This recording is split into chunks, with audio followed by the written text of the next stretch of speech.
Hello विद्यार्थी मित्रों, तो आप सभी का स्वागत करते हैं हमारे इस YouTube चैनल यूनिक एकेडमी के अंदर। तो विद्यार्थी मित्रों, आज हम नवनीत असाइनमेंट कक्षा 10 विषय सामाजिक विज्ञान विभाग नंबर बी का चैप्टर नंबर 2 का जो भी प्रश्न है उसका उत्तर हम आपको बताने जा रहे हैं। पहला प्रश्न क्या है कि लोथल के कारीगर धातु में से क्या क्या बनाते थे, यानी लोथल के कारीगर धातु में से क्या क्या बनाते थे। ठीक है, तो ध्यान से समझो इसमें कि लोथल के कारीगर के बारे में पूछा गया है। तो आपको आंसर ये लिखना है कि लोथल की कारीगर धातु में से हसिया, वर्मा, घुमाव वाली आरी, आरा और सुई जैसे तांबे एवं कांसे के औजार बनाते थे। इस तरह धातु में से वे औजारों के अलावा बर्तन, मूर्तियां और पात्र भी बनाते थे और युद्ध के लिए अस्त्र शस्त्र भी धातु में से बनाते थे। सोना चांदी जैसी धातु का उपयोग गहने बनाने के लिए करते थे। तांबा, पित्तल, कांसा जैसी धातु का उपयोग बर्तन और मूर्तियां बनाने में होता था, जबकि लोहे का उपयोग औजार और हथियार बनाने में होता था। तो लोथल के कारीगर यही सब बनाते थे, ठीक है, धातुओं में से। अब ये बोला है, उसने ये बोला है क्वेश्चन में कि लोथल के जो कारीगर थे धातु में से क्या क्या बनाते थे। भाई इसमें ऐसा नहीं लोहा सोना ये सब कुछ नहीं लिखा है, धातु मतलब सब कुछ आ गया। तो आपको इतना आंसर लिखना है और याद रखना, आपको आंसर लिखना है तो पॉइंट वाइज लिखना है। जैसे कि लोथल के कारीगर धातु में से हसिया, वर्मा, घुमाव वाली आरी, आरा, सुई जैसे तांबे एवं कांसे के औजार बनाते थे, एक पॉइंट हो गया। फिर उसके बाद दूसरा पॉइंट, फिर तीसरा पॉइंट, जहां जहां फुल स्टॉप आए उस हिसाब से चलना है, राइट ना। तो अच्छा भी रहेगा और आपके नंबर भी अच्छे आएंगे, ठीक है। दूसरा, संगीत रत्नाकर का परिचय दो। किसका परिचय दो भैया? संगीत रत्नाकर। तो ये रहा अपना संगीत रत्नाकर। तो संगीत शास्त्र के ज्ञाता पंडित सारंग देव ने इस ग्रंथ के रचयिता भैया। संगीत रत्नाकर किसने लिखा? पंडित सारंग देव। कहाँ के थे? दौलताबाद में रहते थे, इसीलिए उत्तर भारत और दक्षिण भारत के संगीत परिचित थे। यानी ये दौलताबाद में रहते थे, दौलताबाद, राइट। उत्तर भारत और दक्षिण भारत, यानी जो दौलताबाद है वहां पर ये रहते थे और ये उत्तर भारत और दक्षिण भारत के संगीत से ज्यादा परिचित थे। यानी उन्होंने अपने संगीत की ज्यादा से ज्यादा जो व्याख्यान किया वह उत्तर भारत दक्षिण भारत में किया। पंडित विष्णु नारायण भारत खंडे संगीत रत्नाकर को भारतीय संगीत का सर्वश्रेष्ठ प्रमाणभूत ग्रंथ माना है। रत्नाकर को लिखने वाले कौन है? पंडित सारंग देव। और फिर पंडित विष्णु नारायण भारत खंडे ने इस संगीत रत्नाकर को सर्वश्रेष्ठ संगीत का प्रमाणभूत स्रोत माना है, ग्रंथ माना है। संगीत के अंगों को समझने के लिए यह ग्रंथ अद्वितीय माना जाता है। अर्थात संगीत के अंगों को समझना है तो उसके लिए संगीत रत्नाकर बहुत ही इंपॉर्टेंट है, राइट। एक बुक है, राइट। समझ आ रहा है नहीं आ रहा? आगे देखते। नेक्स्ट, कथकली नृत्य के बारे में समझाओ। कथकली, अभी रहा कथकली, 2 नंबर में लिखना है। कथकली केरल राज्य का प्रचलित नृत्य है, ठीक है।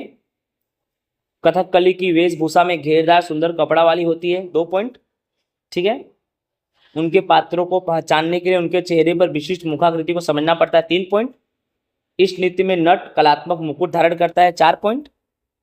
नट पर्दे के पीछे आकर संगीत में परिचय देता है, 5 पॉइंट। तीनों लोग के पात्रों को चेहरे में हाव भाव एवं हस्त मुद्रा को सजीव करता है, 6 पॉइंट। और केरल के कवि वल्थोल, राइट, फिर कलामंडलम, कृष्ण प्रसाद, शिवामरण वगैरह ने इस शैली को देश विदेश में प्रसिद्धि दिलाई है। इस तरह से आपको लिखना है, राइट। चलो नेक्स्ट क्वेश्चन क्या है हमारा? भारत की मुख्य हस्तकला कारीगर के नाम लिखो। भारत के मुख्य हस्तकला कारीगर के नाम, तो यही सब है। हस्तकला यानी हाथ बुनाई। प्राचीन समय से ही भारत वस्त्र विद्या के क्षेत्र में प्रसिद्ध है। ऐसा कहा जाता है कि ढाका की मलमल की जो थान है अंगूठी में से निकाला जाता था और दिया सलाई की डिब्बी में भी आ जाता था।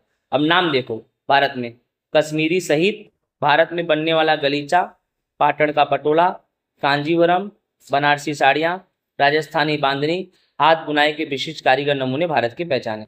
यानी हमारा जो क्वेश्चन है कि भारत की मुख्य हस्तकला मतलब कारीगरी का नाम दो, तो यही है कारीगरी का नाम, ठीक है। कारीगरी का नाम है बेटा, यहाँ कारीगर लिखा है क्या? यहाँ पे कारीगरी कर दो, राइट, कारीगरी। ये सब भारत की हस्तकला कारीगरी है, राइट ना। नेक्स्ट क्वेश्चन हमारा क्या है? दोहरा इक्त अर्थात बेवट इक्त क्या है उसे जानते हैं, ठीक है। दोहरा इक्त यानी बेवट इक्त। देखो, पाटन में बनने वाले रेशमी वस्त्र को पटोला कहते हैं, यही पटोला है बेवट इक्त दोहरा इक्त, जिसको दोनों तरफ से जिसमें दोनों तरफ एक ही प्रकार की छाप दिखाई देती है, अतः इसे दोनों तरफ से पहना जा सकता है। यही है तुम्हारा दोहरा एक बेवैटिक। एक ऐसा कपड़ा होता है जिसे पटोला कहते हैं, जिसमें दोनों तरफ एक ही प्रकार का छाप काम होता है, अर्थात हम उसे दोनों तरफ से पहन सकते हैं। ऐसा पटोला कई वर्षों तक फटता नहीं है, रंग भी नहीं जाता। इसलिए गुजराती में कहावत है, पड़ी पटोले भात फाटे पर फीटे नहीं। राइट ना। तो हमारा ये भी क्वेश्चन हो गया। लास्ट छठा, गुजरात में सोलंकी युग के समय कालीन में पाटड़ का पटोला जगत भर में विश्वविख्यात बना किस लिए? ठीक है, मेरा आंसर हमारा गुजरात में सोलंकी युग के स्वर्ण काल के दौरान उस समय राजधानी पाटड़ में अनेक कारीगर आकर बसे। जब पाटड़ में सोलंकी युग चलता था, जब गुजरात में सोलंकी का शासन चलता था, सोलंकी युग का शासन, तो उस समय गुजरात के पाटड़ शहर में बहुत सारे कारीगर आकर बसे और उनकी कारीगरी और कौशल के कारण विशेष करके पाटड़ का पटोला जग विख्यात बना और उस समय के राजा इनको सपोर्ट भी करते थे। इसलिए पाटड़ की यह कारीगरी लगभग 850 वर्ष से भी अधिक प्राचीन मानी जाती है। यह अत्यंत अटपटी, जटिल और समय लेने वाली कला है। आज भी कुछ मर्यादित कारीगरों तक सीमित है। आज भी अगर आप पाटन जाओगे तो आपको दिखेगा। ठीक है, और पाटन में बनने वाले इस रेशमी वस्त्र को क्या बोलते हैं? पटोला बोलते हैं। राइट, समझ में आ रहा है कि नहीं आ रहा है? बस यही चीज लिख दो। और ये दोनों तरफ एक ही छाप दिखाई देता है, अतः हम इसे दोनों तरफ से पहन सकते हैं। यह पटोला कई वर्षों तक फटता नहीं है, रंग भी नहीं जाता। इसलिए गुजराती में एक कहावत है, अभी मैंने ऊपर बताया। ये चीज आपको लिख, राइट, 2 नंबर। समझ में आ रहा है कि नहीं आ रहा है? राइट, इस तरह से विद्यार्थी मित्रों 6 क्वेश्चन हो गए हमारे पूरे, और हमारा विभाग भी चैप्टर नंबर 2 होता है पूरा। आई होप विद्यार्थी मित्रों आपको अच्छे से ये समझ में आया हो। जय हिंद, राधे राधे।